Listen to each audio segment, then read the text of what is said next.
please make sure that is done.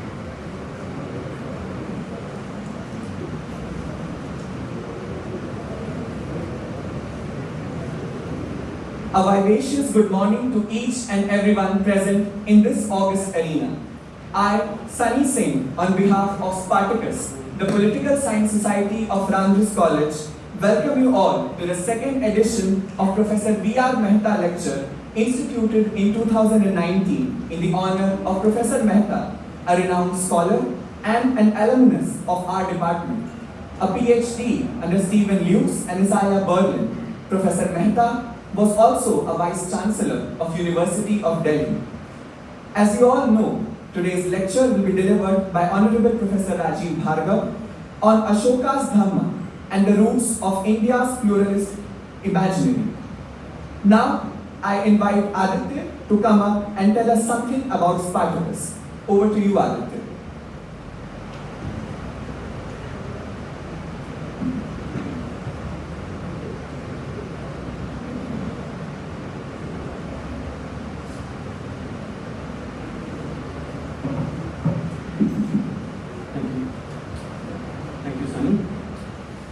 Good morning everybody, my name is Aditya.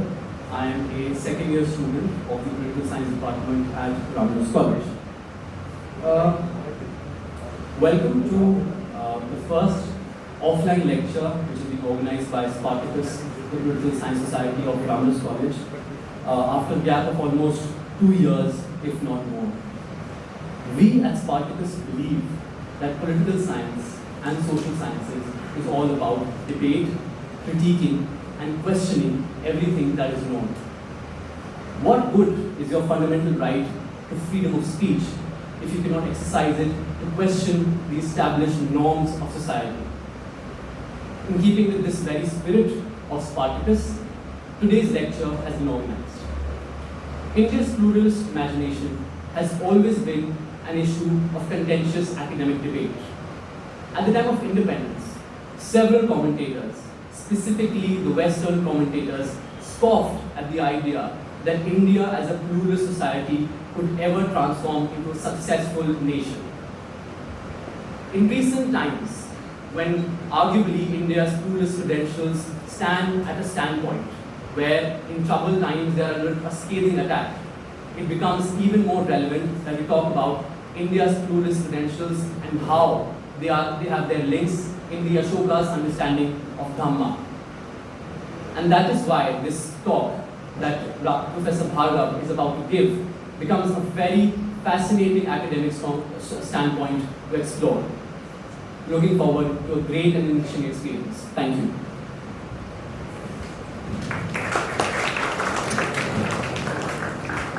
Thanks a lot, Aditya. Now I request Dr. Kumar Rahul to come forward and introduce the respected speaker.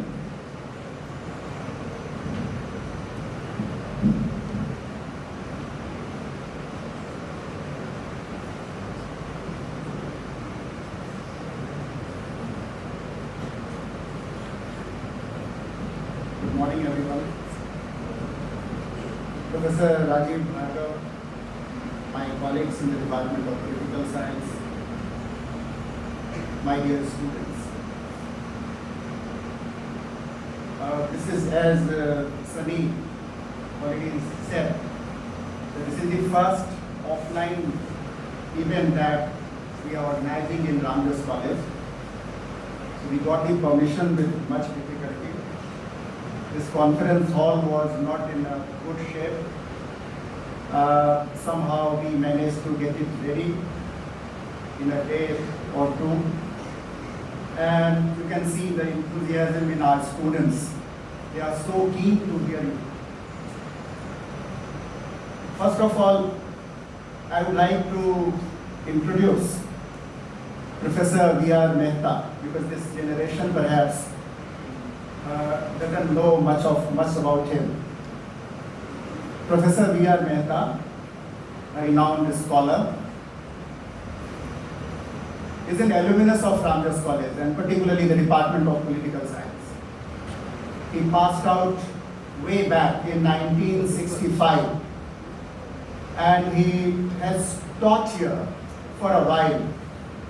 from 1967 to 71. Then he moved to do his PhD, and the likes of Michael Oxford is at Berlin. They were teachers of Professor Mehta, who he acquired his PhD from University of Cambridge. Just a few facts more. Professor Mehta has been a member of Indira Gandhi National Center for Arts, Indian Council for Cultural Relations. He has also served as consultant to Ford Foundation, as a member of the governing body of Center for Policy Research, CPR. And currently, Professor Mehta is chief mentor of the Foundation of Academic Excellence and Access, which gives scholarship to socially and economically disadvantaged students for pursuing higher education. He was a special invitee at the UNESCO Advisory Group on Higher Education in 1996, which finalized the UNESCO report on higher education. He was a Commonwealth Academic Staff Fellow at the Institute of Commonwealth Studies, Oxford, during 1982-83. In addition to several research papers published in renowned journals, Professor Mehta has authored 5 books, and 3 of which have been widely read and reviewed all over the world. His 3rd book, Beyond Marxism, Towards an Alternative Perspective, published in 1978, was reviewed by Isabel Berlin, Kenneth Hughes, Fred Dalmyer, and McIntyre. I'm tempted to mention his other book, Ideology, Modernization and Politics in India, published in 1983, and Foundations of Indian Political Thought. And all of us, while doing our graduation, grew up reading this book, at least. Earlier students, at least are aware of this book, Foundations of Indian Political Thought. So in recognition to his contribution to higher education in general, and political science in particular, Professor Mehta has been awarded with many national and international awards. Most important of them, VKRB Rao Award for Standing Contribution to Political Science, and Rajiv Gandhi Sadbhavna Award for the year 1995. Now, I take this opportunity to introduce Professor Rajeev Bhargava. Does he need any introduction? No way. So perhaps every student sitting in this hall has your book in his or her hand, which you authored and edited with Professor Ashoka. Just to complete a ritual, Professor Rajeev Bhargava, a graduate in economics from St. Stephen's College. He has also taught for a while, if I'm not wrong, at St. Stephen's College.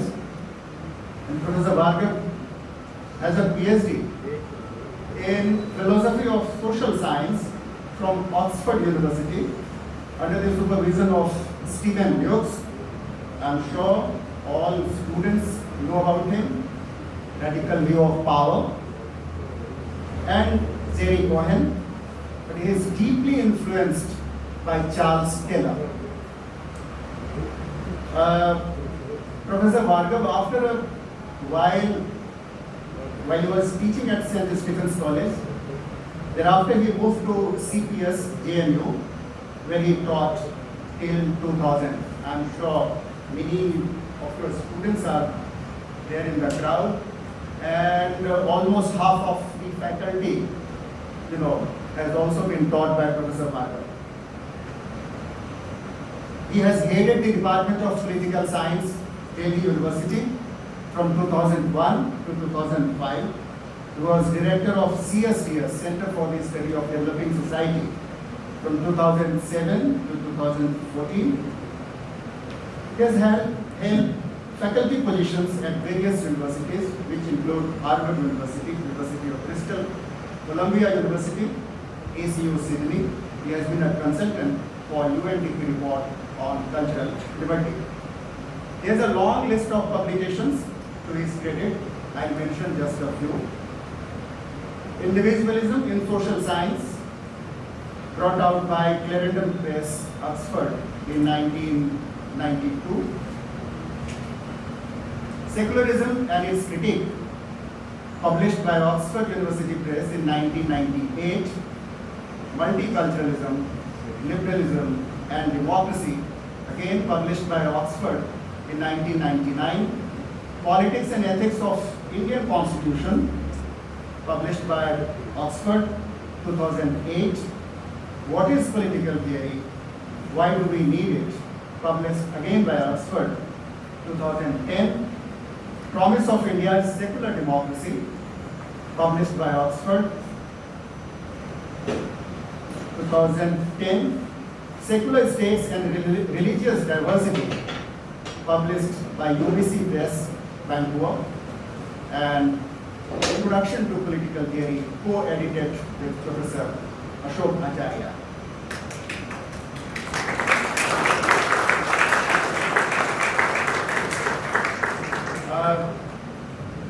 Let me share this with you, sir, that when we instituted Professor V.R. Mehta lecture in 2019, in recognition of his pioneering contribution placed in Indian political thought.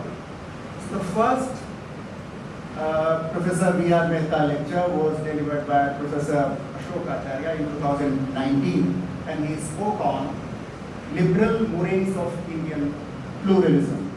And today, we all are here to listen to your lecture on Ashoka's Dhamma and roots of India's pluralist imaginative. Over to you, sir.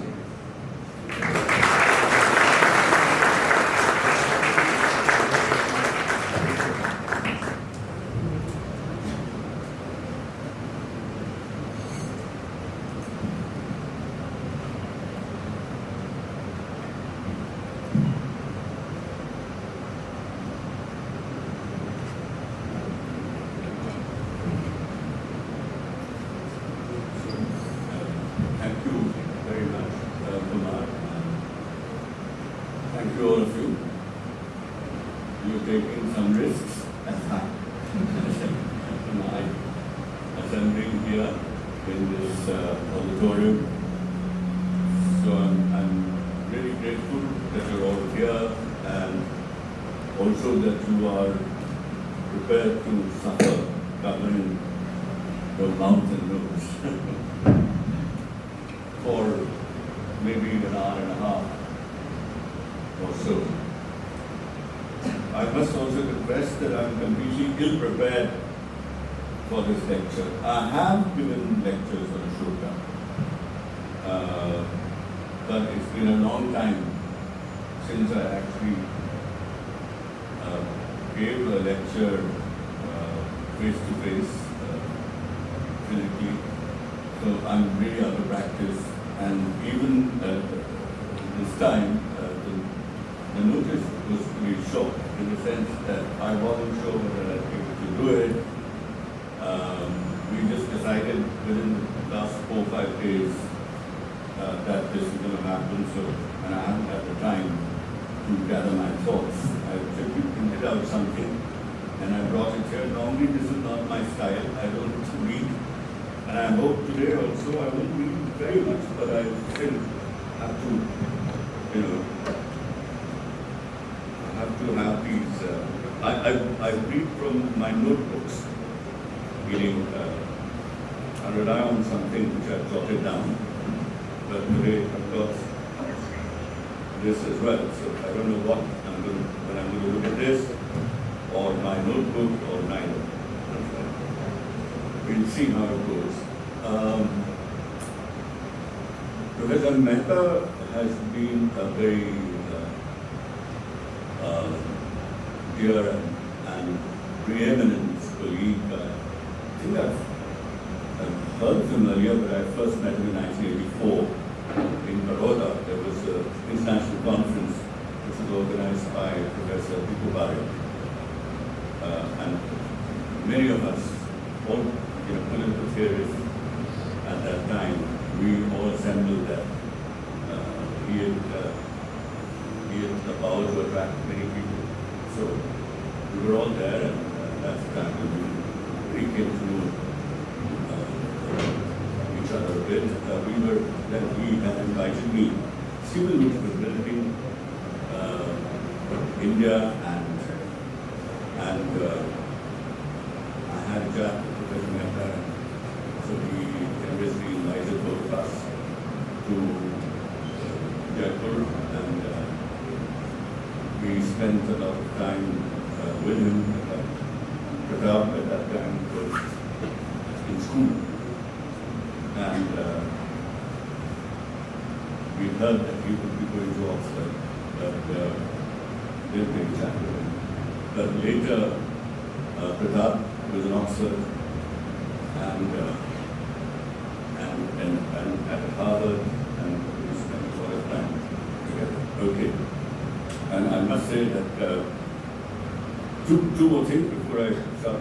One is really, in all humility, once Professor Mehta told me that the best thing I've done in my life, my most productive academic work in my life, is to have produced Pratap Mehta, which of course is not true. He's a pioneer of modern Indian thought. We, in the 70s, when we were kind of graduating, I never did political science. In my graduation, I did economics, and then I went to largely political philosophy and philosophy of social science. So I didn't pay much attention to either Indian politics or Indian political thought. So I had a kind of a distance from Indian political thought, which I regret a lot now. But I didn't pay as much attention to his writings at that time. And it's only later when I started to read, get into Indian political thought more deeply, that I realized what an important figure he is. So I'm really delighted to give this lecture in his honor.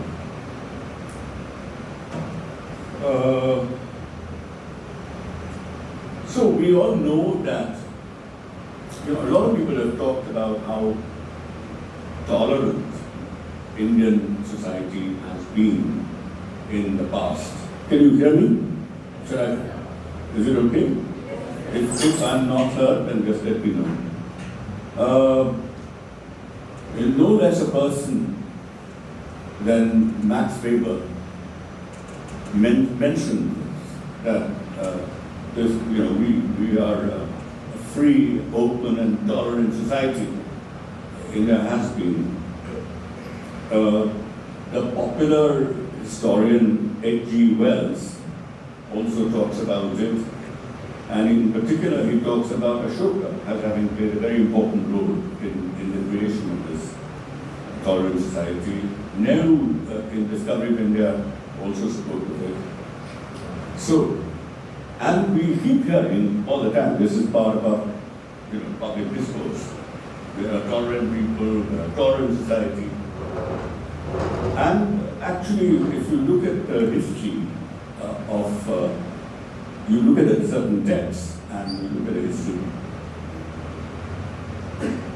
evidence, in my view, supports this view, although it was never easy in India to be pluralist and tolerant.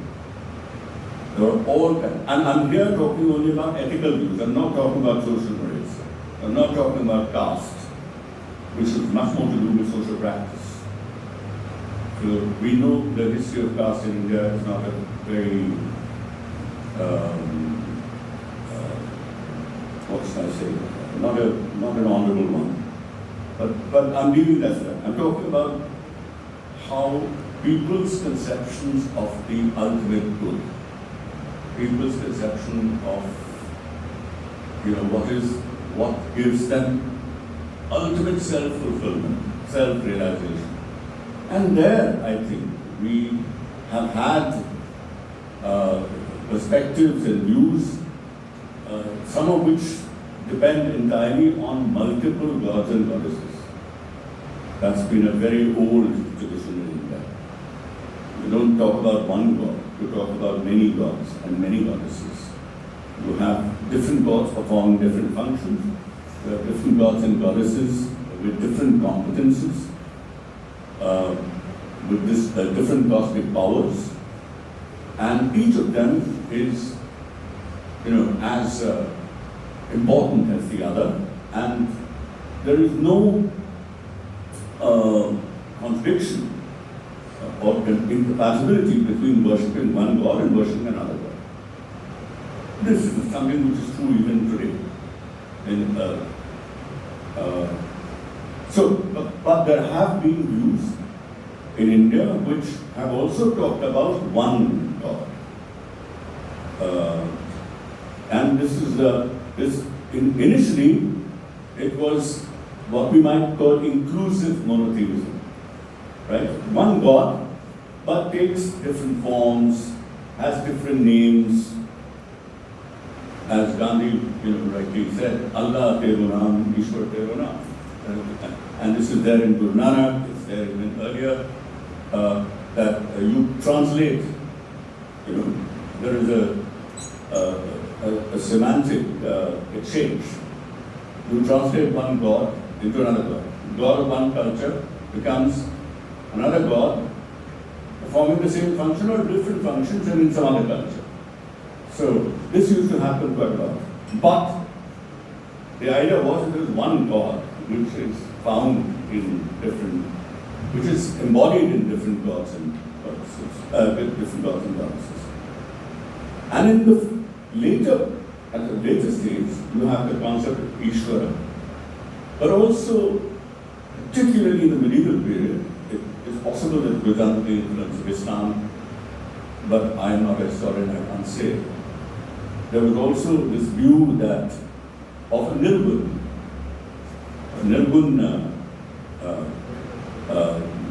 a god without any qualities, a formless god, right?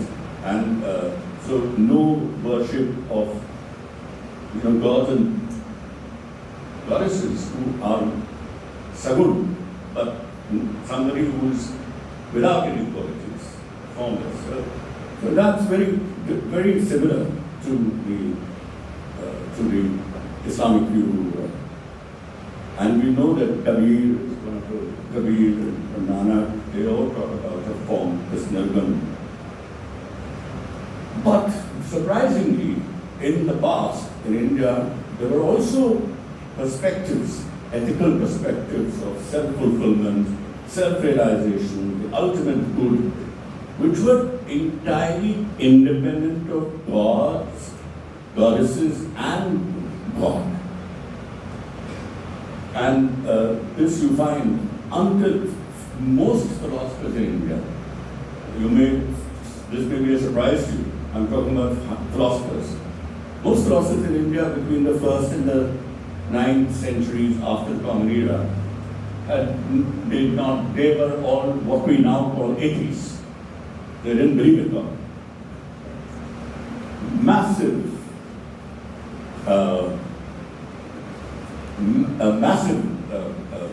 philosophical discourses, which are what today we call atheistic. But not only that, I mean, 3-4 major religio-philosophical traditions. Buddhism, no God. Jainism, no God. The Mimamsic interpretation of the Vedas, which began in the 1st, 2nd century after the Common Era, again, no God. Sankhya, practically, no God. So, India has a very strong tradition of what we call atheism. Also to be noted is that, anyway, I don't want to go on with this. I'll just stop here. And it's because of this kind of initial, this kind of perspective that a lot of people have argued that there is pluralism in India and there was tolerance in India. But before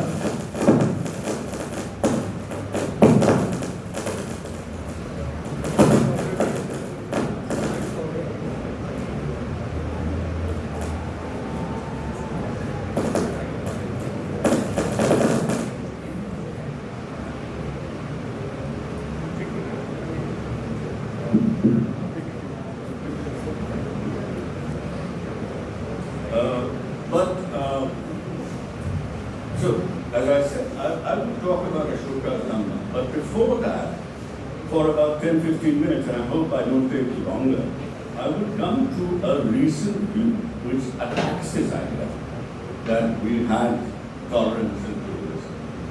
And I'll try to say something about, I will try to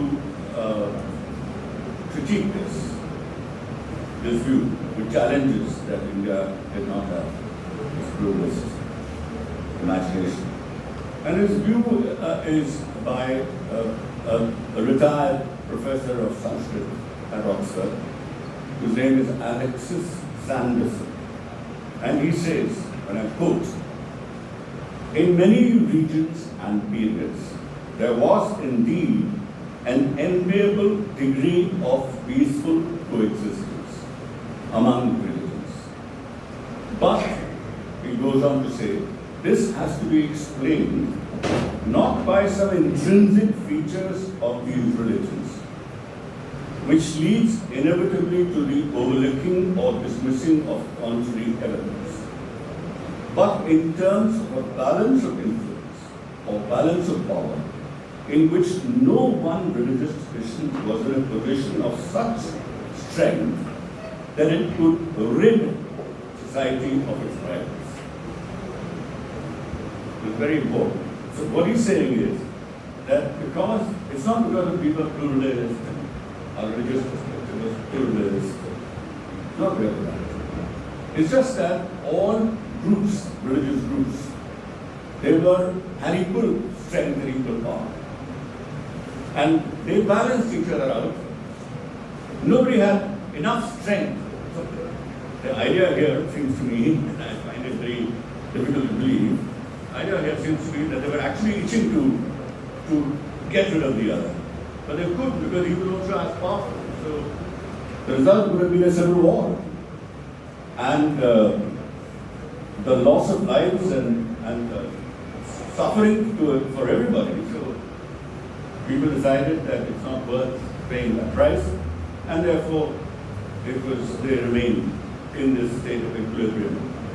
So, and he says that this state of equilibrium was sustained by the policies of government. He further claims that a high degree of official tolerance of religious diversity cannot be maintained in the face of carefully formulated views of adherents of these traditions and clear evidence of sporadic outbreaks of intolerance and persecution. Now, those of you who have done political theory may know that there is a phrase, modus vivendi, or we might call it bare, minimal modus vivendi. So he's arguing that there was modus vivendi in India, a tactical compromise, until such time that one group became more powerful and would then get rid of the others. So the implicit argument is that there is no pluralism. India wasn't really tolerant. It's just that there was modus vivendi, and that modus vivendi was sustained by government. People themselves would have fought with each other. Okay, so now as I said, I don't believe this view. I don't think that this is true. Although from time to time, something like modus vivendi was also, it's impossible for any society for very long periods to continue to have unchallenged, uncontested any worldview, good or bad. So there are bound to be interruptions, there are bound to be contestations, and there were periods in India when certain kings tried to impose one view on the rest of society. This happened under the Cholas, this happened maybe under one Gupta ruler. It happened with the Pala kingdoms of Bengal, and it happened under, I'm sure it must have happened under some rulers who were influenced more by the Muslim clerics and less by, this ethos. So I have no doubt that something like this must have happened, and there must have been outbreaks of violence and some persecution, and even breaking temples, not just temples of Hindus by Muslims, but also Shaivites against the Vaishnavites, and Shaivites against the Buddhists. Something like that is imaginable. It must have happened, and there is some evidence also that this happened. A lot of people have pointed this out now. But I don't think that this dogmatic worldview was ever strong enough to displace that whole ethos. That was consumed. And I've used the term borrowing from I mentioned the influence of Charles Taylor on some of my thinking. And one of the concepts that I've used more recently is the idea of an social imaginary. So I've thought that we had a pluralist imaginary. So now, what is this?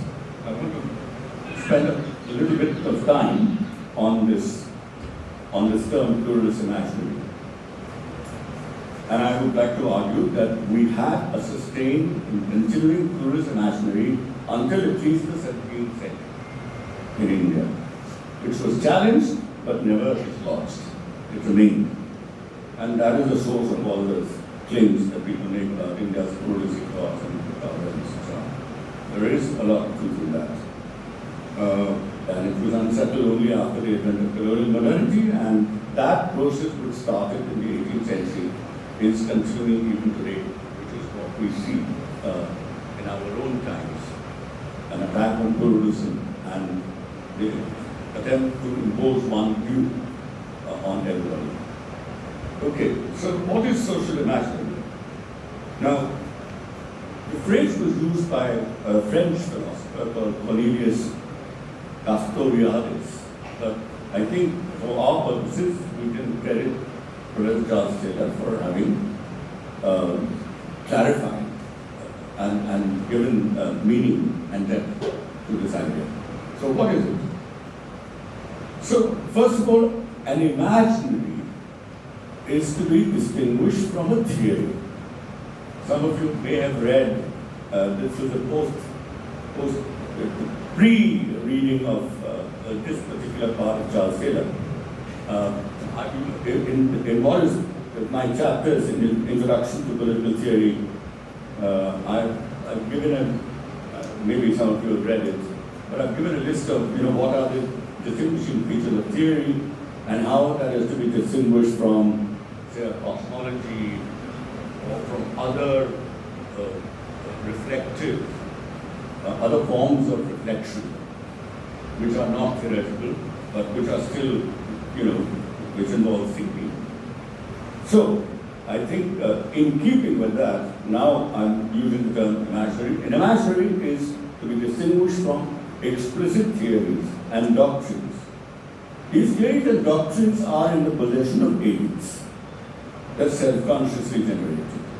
Like we are theorists, we generate certain theories, but you are being trained in theory if you have sufficient interest and if you work long enough, you will also participate in this activity of theorizing.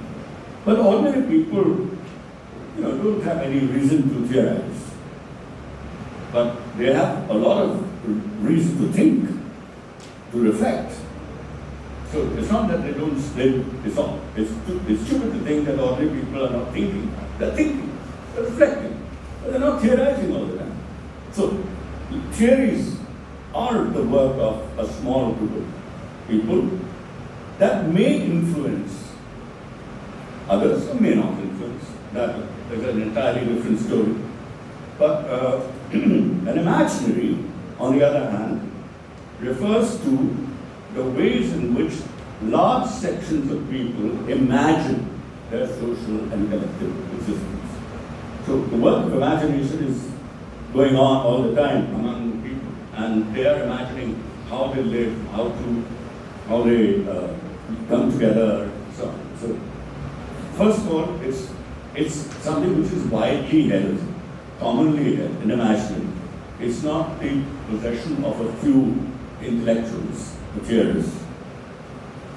Secondly, this imaginary is found in images, in stories, in legends, in dramas, in epic poetry, for example, our Puranas, full of, even all religious books are actually full of all these things.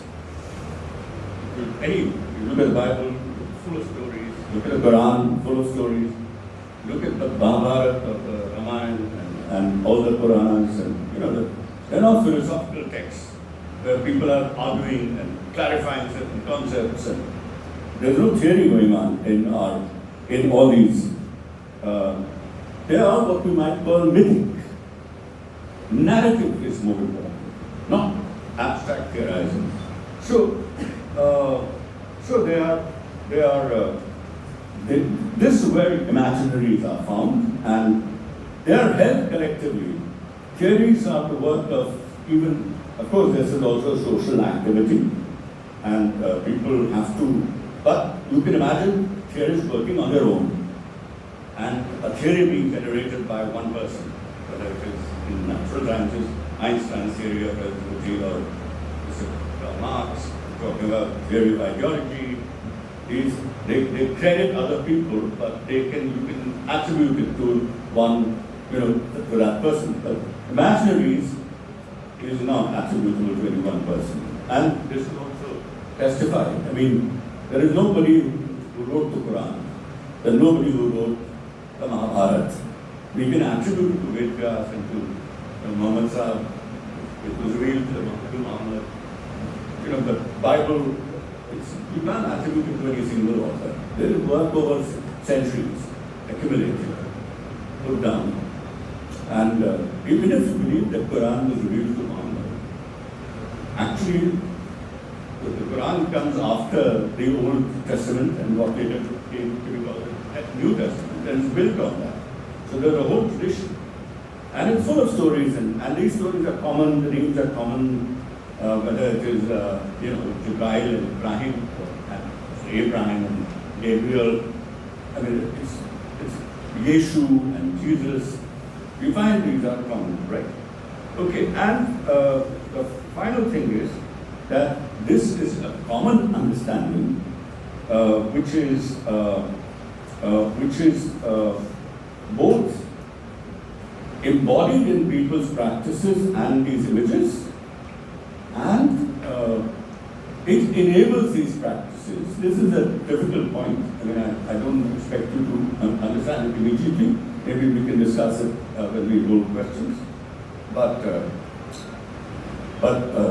certainly, it's not that reciprocal relationship between understanding and practice. It enables practice, but it's also presupposed by practice.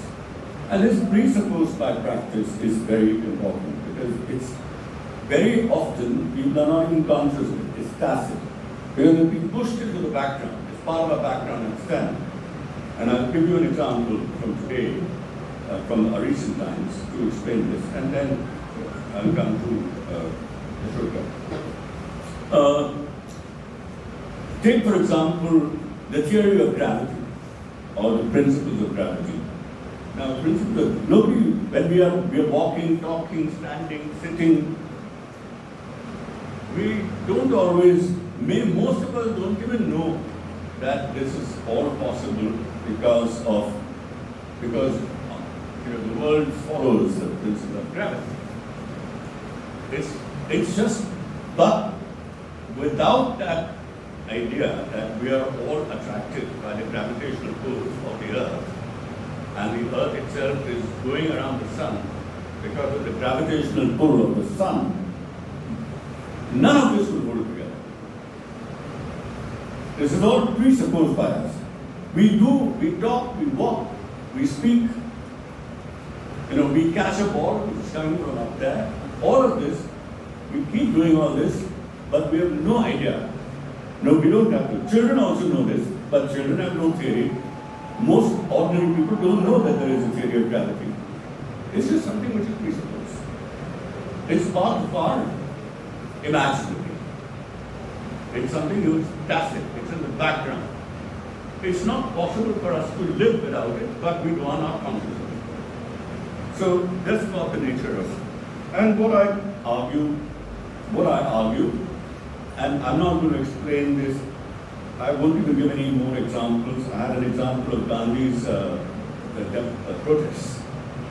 But maybe I will keep that for the discussion because I don't want to spend too much time on this introductory part.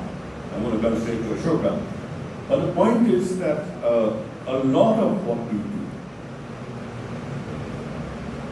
just presupposes as a part of a background understanding. It's all there in the master way. And I would say that this is something that Mr. Sanderson doesn't take into account. That a large part of what we call tolerance was a result of a common understanding in the value of pluralism. In the value of pluralism.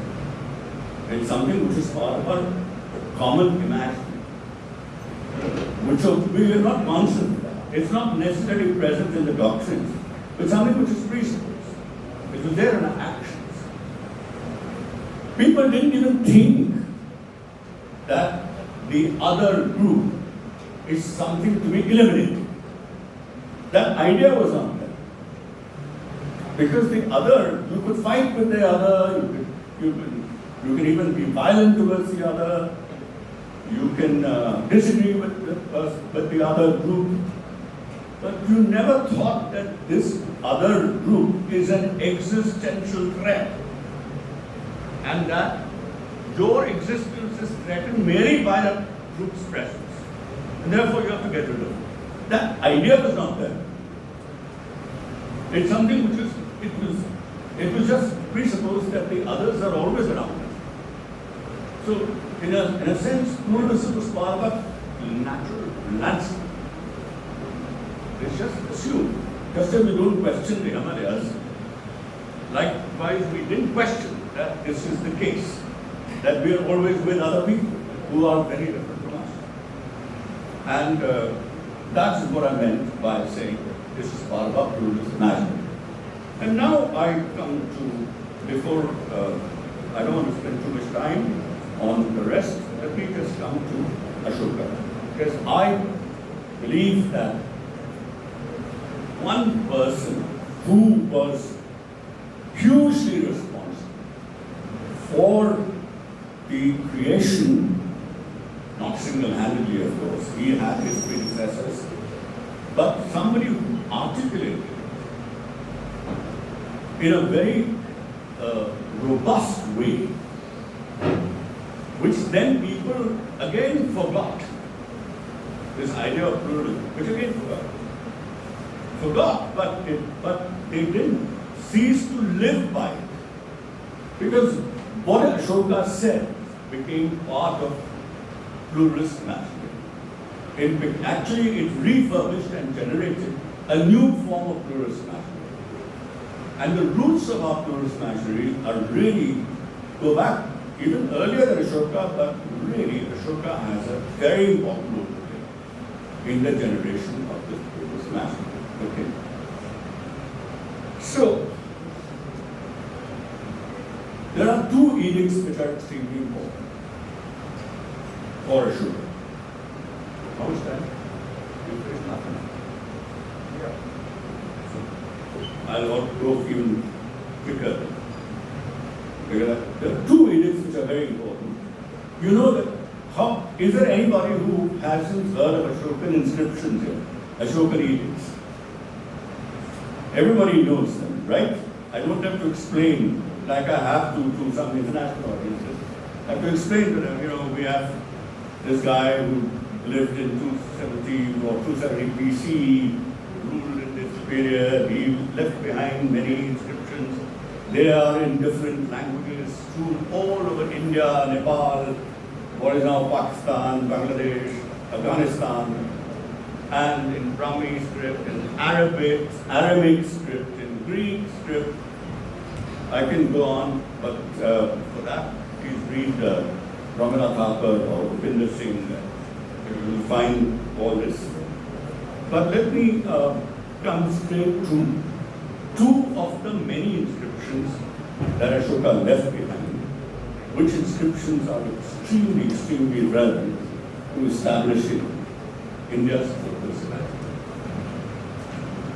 One is Edict 7, Rock Edict 7.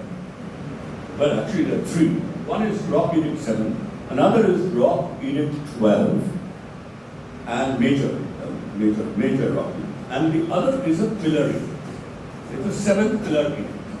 These three inscriptions of edicts, as they are called, they are crucial to establishing what I'm saying. And the first point is, Ashoka says, and I'm going to quote, where is it?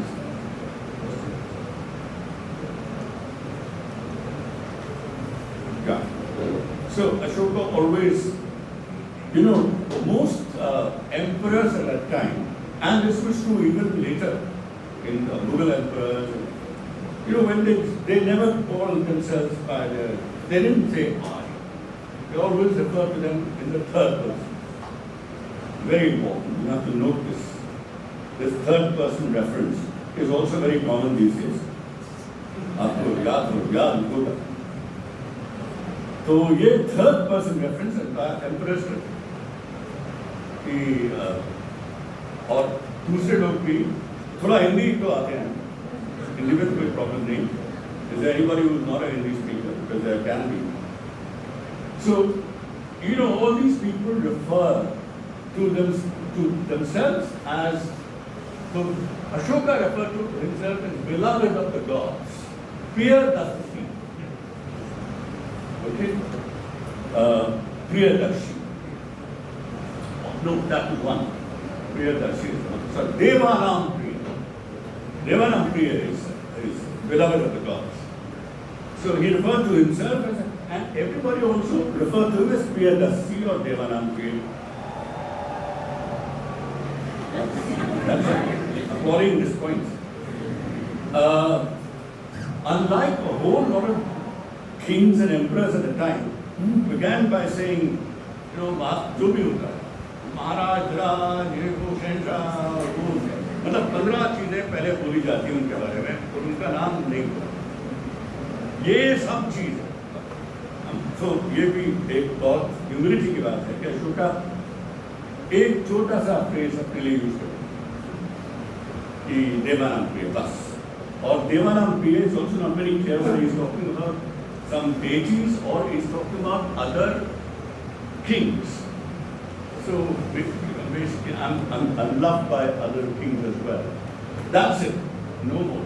So anyway, he says the beloved of the gods wishes that all Pashandas, now Pashanda is a very interesting term, again I'll leave it for discussion. Let's just say it's a religio-philosophical group. All religio-philosophical group must dwell everywhere in his kingdom. That's a 7 people. And the next sentence says, in a very self-reflecting tone, he said, people are of different inclinations and passions. Some may perform the whole of their duty, what they are required to do, and others only a part of their duty. If people are made differently, if some are able to do only a part of what is right, then living together everywhere, which requires the performance of some obligations, if I'm adding, is not going to be easy. It's difficult. Meaning living with people who are very different from you is not an easy thing. It is difficult. And yet he says, we must live together. Now, that's a very terrific thing to say by someone. Because he could have said, you know, वो वहाँ रह रहे हैं, आप वहीं रहिए. आप यहाँ रह रहे हैं, आप इधर रहिए. कोई मिलने की जरूरत नहीं. पीस चाहिए. सब अलग अलग जहाँ पर रहते हैं वहाँ रहिए और किसी एक दूसरे से ज़्यादा नहीं मिलिए. आप मेरे सब्जेक्ट्स हैं, मेरे एम्पायर में हैं, मैं आपके साथ डील करूँगा, मैं ही आपके बीच में आऊँगा. आप अपने आप मत कुछ करिए. ये हो सकता है. एक और भी हो सकता है जो मेरे दोस्त वेरी बिग पॉलिटिकल थियरिस्ट कैमरा, उन्होंने फ्रेज यूज किया था for modern India, back to back neighbourliness, back to back existence. कि आप रह तो रहे हैं सब, लेकिन आप कभी एक दूसरे को इस तरह से नहीं देते. आप ऐसे रहते. The one person has no interest in what the other person is doing, and vice versa. वो अपना कर रहा है, वो अपना कर रहा है, लेकिन फिर भी साथ रह रहे हैं. अशोक कह रहे हैं कि मैं दोनों में से कुछ भी नहीं चाहता. मैं ये भी नहीं चाहता कि आप अकेले कहीं अपने अपनी जगह गेटोज में रहें, और ना ही मैं ये चाहता हूँ कि आप बैक टू बैक रहें. मैं चाहता हूँ कि आप सब साथ रहें, मिक्स पॉपुलेशंस में और फेस टू फेस. बहुत बड़ी बात है. मेरे एम्पायर में आप सब मिलजुल कर रहें. मिलजुल का मतलब, वेल दैट्स टू स्ट्रॉन्ग, पर एक दूसरे के साथ रहें. और वो पॉसिबल नहीं है जब थोड़ा मिलजुल ना हो. So the next question is, and it's a very important statement, and I've written about 10 pages on why it is important, but I obviously don't want to say all this now, but ये बहुत important बात है. और फिर सवाल पैदा होता है कि why, I mean, what is the basis of this coexistence? How can you live together? What are the foundations? And here the answer is Dhamma. Dhamma, and उसके अंदर he identifies two things as absolutely crucial, which he says are the sar of the religious philosophical worldviews of all people, different people. उन सब different लोगों का, सब उनकी philosophies में कुछ चीजें ऐसी हैं जो what he calls sar, मतलब एक को essentials हैं, सबके अंदर पाई जाती. और वो जो दो चीज उन्होंने बोली, एक तो था वन काइंड ऑफ संयम. संयम समझते हैं ना, सेल्फ रिस्ट्रेंट. बट एक पर्टिकुलर काइंड ऑफ संयम you have to exercise when you are living together, and that is Vach Buddhi. Vach Buddhi. Vach to some extent speech. Buddhi actually is possibly, I'm speculating, I have not spoke to various people and specialists, and Buddhi is from Gupt karna. So watch को ये समझ होनी चाहिए लोगों में कि कब वो वाच को गुप्त कर दें और कब वाच को सामने लाएं. ये समझ होनी चाहिए. इसका ट्रांसलेशन होता है मैनेजमेंट of the tongue. ये एक फ्रेंच लिंग्विस्ट हैं बेनेडिक्ट, उन्होंने ये ट्रांसलेट किया है, कंट्रोल ऑफ द टंग. और I think it's more artful management of the tongue. That would be better, not just control. Control would be better. How do you manage your tongue? Where you have to show restraint and where you can say something, that's very important. That is crucial to this whole living together. So ये virtue जो है, ये कैसे exercise करेंगे? How do we artfully manage our tongue? Now you must remember, again I'm going to be very brief, although I've written more on this, that these are predominantly oral societies. The first ever writing that is available to us is Ashoka's inscription. उससे पहले कुछ लिखा ही नहीं. ऋग्वेद और सारे वेद सिर्फ बोले जाते, लिखे नहीं जाते. कोई भी हमारी जो मेजर बुद्धिस्ट टेक्स्ट हैं वो अशोका के पहले हैं, वो कभी लिखे नहीं गए, वो बाद में लिखे गए. महाभारत गाई जाती थी, गीता गाई जाती थी, अगर ठीक है, लिखी नहीं, लिखे सबसे पहले ये इंस्क्रिप्शन है. This is the oldest writing available in the whole subcontinent. उससे पहले था ही नहीं. इजिप्ट में था, मेसोपोटामिया में शायद होगा, लेकिन हिंदुस्तान में, उसको हिंदुस्तान बोलते हैं, वहाँ पर कोई राइटिंग नहीं. तो ओरल सोसाइटीज के अंदर जो वाच है बोलना, that is extremely, it can, अब आप जानते होंगे कि हमारे ऋषि मुनि भी अपने वाक्य से, बोलने से ही भस्म हो जाते और बोलने से ही क्रिएट हो जाते.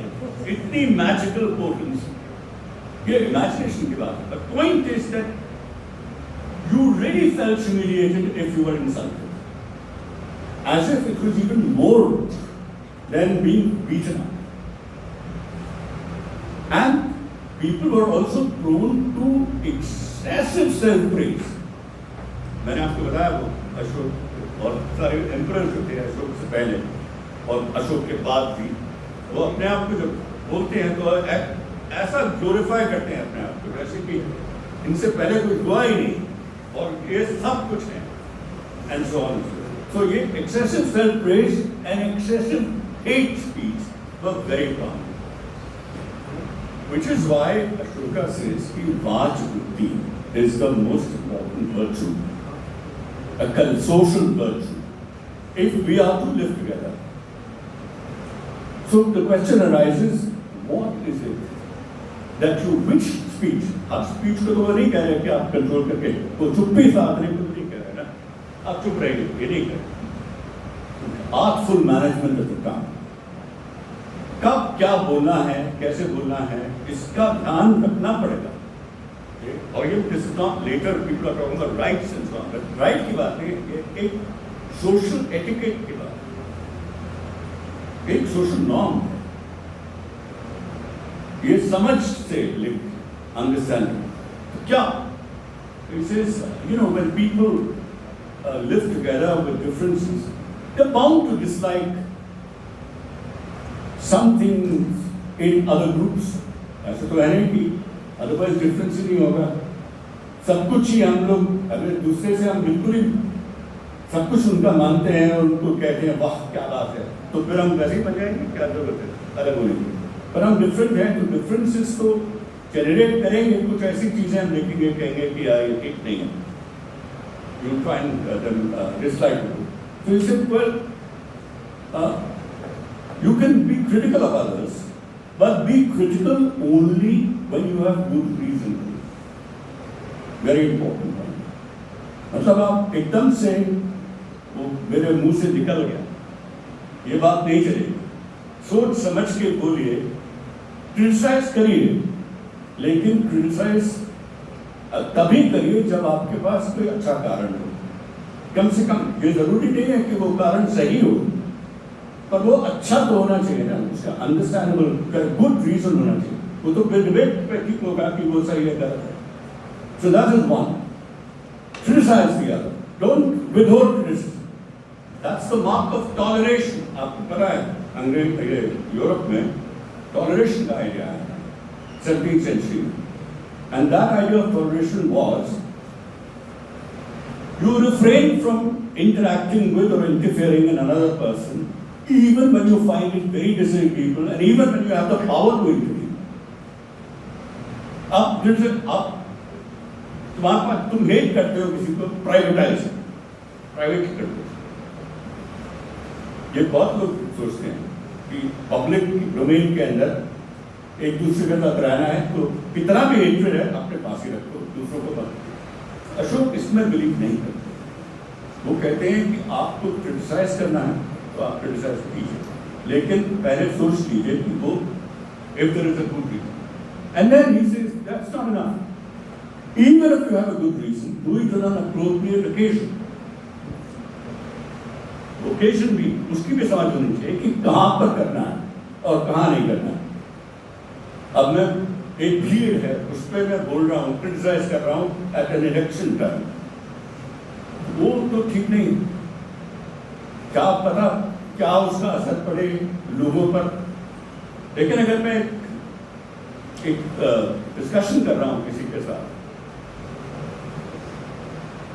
एक डिबेट हो रही है या डिस्कशन हो रहा है, मैं ये उदाहरण के तौर पर बोल रहा हूँ, then you can say things about that group or about that person which are not going to be liked by that person. So occasion is very important. But then he goes on to say, even if the occasion is important, even if the occasion is right, good occasion, even then do it moderately. Don't do it immoderately. मतलब गाली गलौज तो जरूरी नहीं है, exaggeration तो इतना जरूरी नहीं है। हर चीज को, ये तीनों चीजें बहुत इंपॉर्टेंट है। ये अशोका के 12th इंस्क्रिप्शन में लिखा है, वाच वृत्ति का मतलब क्या है। ये तीनों चीजें जब ये सेटिस्फाइड हो कंडीशंस, तभी आप लोगों को क्रिटिसाइज करें। अब यही इंपॉर्टेंट नहीं है। अशोक यहाँ पर इतना ही बोल देते बहुत, लेकिन वो और भी जाते हैं कि ये इनफ नहीं है, ये तो अदर रिलेटेड सेल्फ रिस्ट्रेंट हो गया। मतलब दूसरों के साथ आपको क्या करना, आपको अपना भी तो सोचना है कि आपको क्या हो रहा है। अगर ऐसे बोलोगे या कुछ भी बोलोगे तो उसको वो आपके ऊपर भी इम्पैक्ट करता है। तो इसलिए if you are a member of a certain religious group, if you have allegiance to it, or if you adhere to their views, or you're attached to it, you're bound to be attached to it because you like certain things. You like certain views, you like certain practices, and don't withhold that. When you are talking to other people, don't withhold all that. उसको रोक के अपने अंदर ही मत रखिए, बोल दीजिए, ऐसी कोई दिक्कत नहीं। Say what is good about your views. मतलब एक तरह से propagate, ये propagation यही हुआ ना, एक तरह से you're allowed to propagate, कर दो। क्यों सब लोग एक दूसरे को हम इन्फ्लुएंस करते रहते हैं। मैं अभी आपको बोल रहा हूँ तो मैं ये इंटेंशन तो नहीं आया कि मैं आपको इन्फ्लुएंस करूं, लेकिन ये एक नॉर्मल है कि I am also I am speaking in favour. I think I am not giving a neutral objective in a totally impartial view. ऐसा नहीं, मैं अपना थोड़ा थोड़ा इसमें वो भी दिखा रहा हूँ कि मुझे ये पसंद है, मैं ओपनली कहता हूँ। तो इसे बोलिए, इसको जो आपको पसंद है बोलिए ना, लेकिन वो कंडीशंस, जो 3 कंडीशंस हेट स्पीच के लिए है, वो प्रेज के लिए भी होनी चाहिए। That you praise yourself but only when you have good reason, and even when you have a good reason to only on appropriate occasions, and even when the occasion is appropriate, only moderately, not immoderately. Immoderate self-praise, self-glorification not only demeans others, it demeans yourself. हम great हैं बिना कोई reason के, बोलते रहो कि हम ही सब कुछ हैं, हम ही बेस्ट हैं, वी आर द ग्रेटेस्ट। ये यूएस में भी होता रहता है, we are the greatest nation. कोई बोलता है we are the chosen people, कोई हम भी करते रहते हैं कि हमारे जैसा कोई है ही नहीं, और हमारे रिलीजन भी सबसे ग्रेट है, हमारे देश भी सबसे। आराम करो, बहुत सारे देश हैं, बहुत सारे रिलीजन्स हैं, सब में कुछ अच्छा बुरा है, उसको डिस्कस करो। और ये चीज के लिए अशोक के पास एक रीजन है, वो ये रीजन भी पेश करते हैं अपने एडिट के अंदर। वो कहते हैं कि क्यों आपको डिस्कस डिबेट करना चाहिए, ओपनली बोलना चाहिए कि आपको क्या पसंद है और क्या नहीं पसंद है, इसको बोल दीजिए, provided this condition, because this is astounding. See, all these views are incomplete. हमारे सारे जो व्यूज हैं ये इनकम्प्लीट है, ये एक तरह से इम्परफेक्ट। सिर्फ जब तक इसको डिस्कस नहीं करेंगे, we will never know what's wrong with them and what is good about them. What is worth defending and what is not worth opposing is not going to be known unless it's all out in public. So, for the growth of your own worldview, for the growth of the other person's worldview, and for the growth of all the common, the essentials of Dhamma, Sar of Dhamma, for the growth of all this is very important. So, the evolution of the growth of your perspective, religious, philosophical perspective, worldview, you can say whatever. You see, let's say Pashandas, the growth of Pashandas. Atma Pasanda Vriddhi and Parapasanda Vriddhi and Sarva Pasanda Vriddhi. Vriddhi is growth. Pasanda is, I have not explained that term, but maybe in discussion. And Atma, Par and Sarva is very clear to us, right? For all the growth of all of these, please follow this. Then he also talks about Bhava Shuddhi. The second important thing is Bhava Shuddhi. And Bhava Shuddhi is usually understood as cleansing yourself of all ill-conceived ideas. But I think in the context in which it's mentioned, 7th edict, when he says we must all live together, that's where he talks about Bhava Shuddhi. And I believe that this may be wrong, but I like to believe that it includes ill will towards others. You have to cleanse yourself. Basically saying you have to cleanse yourself of ill will towards others. You can dislike people's views, but you cannot have hatred for them, for the people. So that is what, so both Bhava Shuddhi and Vajshuddhi are two attributes which are there in all religious philosophical groups, on which we could have an agreement, a common agreement. This could be our foundation. It's almost as if he's talking. I was astounded when I read it, because I read it in 2009, carefully. Of course, we'd heard about Ashoka. I started to work with them in 2009. And this is 20 years after I read Mr. John Rawls talking about overlapping consensus, the foundation, and of political liberalism. I thought, my God, this is some great anticipation of this idea that everybody is very different, but there is still something which is overlapping. And the overlapping thing, of course, are here certain virtues, not principles, certain virtues, individual and collective virtues, social virtues. And that's what's going to create a society which is not only peaceful, but the term which again he didn't use, but which a lot of his commentators used, and which was used by Gandhi about harmony, harmonious society. Not an acrimonious society, but a harmonious society. Okay, so let me just finish now by saying that this political intervention was extremely important in stabilizing and evolving a certain pluralist imaginary.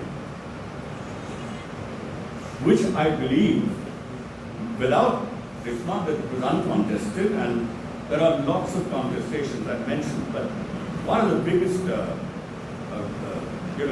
big enemy of this view, I would say, is the Manav Dharma Shastra. It's not a text of pluralism. It's not a text that you and I believe it is. It's very different, and there's some very interesting things in it, and very subversive things also. I've read it with Patrick Oliver, who is the most important recent he's prepared a critical edition of the Manav Dharma Shastra, and 5 of us, 6 of us have read it very carefully, and we found some really outstanding things in it. So it's not a text to be dismissed, so that's why we read it. But make no mistake, it is a text which is against pluralist nationalism. And if it has influence, it was written by the Brahmins for the Brahmins, a certain kind of Brahmins. And it's a text which goes against it. And this not just this, many such texts must be there, both doctrinal views which are Islamic or which are Christian, or, they must have, there were, as I said, lots of other texts which were challenging this, but I think that those were doctrinal. They were theories or doctrines by intellectuals or by specific elites. And they were never, in my view, and I'm working on this now, and it's not that this is something which I offer as a conclusion of my research, but certainly as a major hypothesis of my research to revive that idea, which has been formulated in ways which today have been challenged by a lot of people, including many academics. I'm trying to look at new evidence to figure out whether we can sustain the claim that India had a pluralist ethos in the past. And in the middle of my research, I can confidently say that while there were always challenges, this was there. And the main, the political role of Ashoka in this can never be underestimated. First of all, politics has a role to play in sustaining it. What kind of politics? Ashoka was a king, he was an empire builder, so his politics was imperial. No doubt about that. He was talking about subjects, he was not talking about citizens. He was not talking about republics. But that imperial project was grounded in this pluralist imaginary. And in moral conquest, which conquest is the wrong word, you should say it was a project of hegemony.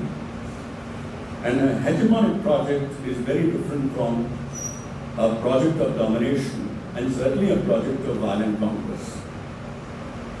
A hegemonic project has a lot of give and take. A hegemonic project is accepted by people because, to some extent, although not entirely, it is in their interest. They embrace it, they give consent to it, as Gramsci pointed out long time ago. So it's an imperial project, but it's a hegemonic project which has Dhamma and this pluralist imaginary as its center. And that has a very important role to play in the sustenance of this pluralist imaginary, well after Ashoka himself was erased. Ashoka's inscriptions, there was a compulsory need on the part of intellectuals to erase this guy, erase his memory, erase his thinking. This is a common practice. Because he is so important that you don't want to pay attention to it. You just want to make everybody forget. And that attempt has been going on for a long time. And which is why it's so important to remember him and to remember that he was a very major contributor of what I call the pluralist man. Thank you.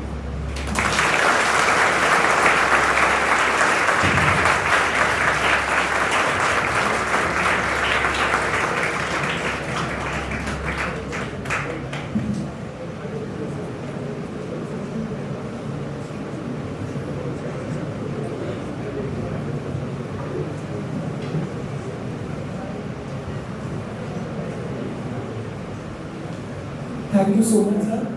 That was really informative and insightful. So as sir talked about Ashoka, Deva Nam Priya. So when Deva Nam Priya says something, people listen to him. So the ideas that he talked about of Bhav Shuddhi, of Vaj Buddhi, and all the other ideas regarding self and the other and all the people around you should be inculcated by us today, but with a little tweaks and changes according to the context of today's society. The ideas are still relevant, but it solely depends on the context in which it is implemented, on which it is tried to be inculcated in the people. So just keep in mind that bring the ideas, embrace those ideas, but implement them only according to the relevant context and not abruptly. Thank you so much, sir. That was really insightful. Next up, I invite Nehil to take over for the question and answer session. Over to you, Nehil.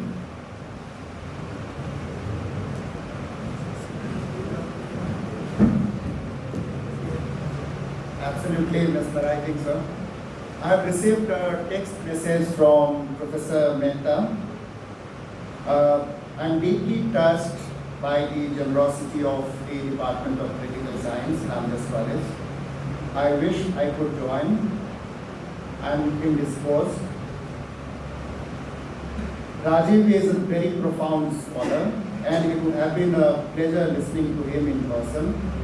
Many thanks to all of you for remembering me.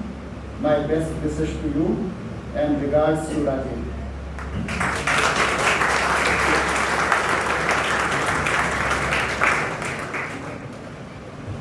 Thank you, sir, for the enlightening elocution on the respective topic. Now I invite the audience members to ask any questions or queries that they might have with regards to the topic from Professor Bhargava.